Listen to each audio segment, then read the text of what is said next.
Gil owned a residential property covered by a TCP. In 2000, Gil and Melvin executed a contract to sell the property for 1.5 million pesos.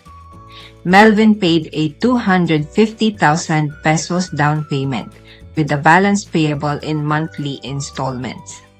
He was allowed to take possession pending full payment. However, Melvin failed to pay any installments and eventually returned the property to Gil. Later, Melvin filed a complaint for rescission of the contract to sell and a refund of his down payment, less reasonable rent. Decide.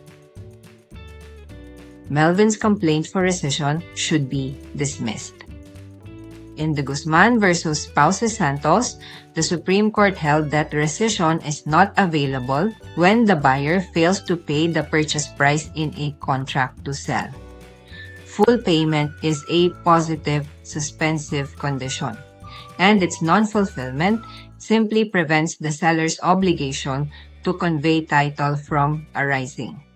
There can be no rescission of an obligation that has not yet come into existence.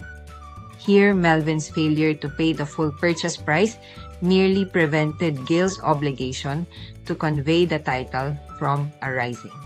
Since the suspensive condition was not fulfilled, Gil's obligation to transfer ownership was never perfected. Therefore, there is nothing to rescind.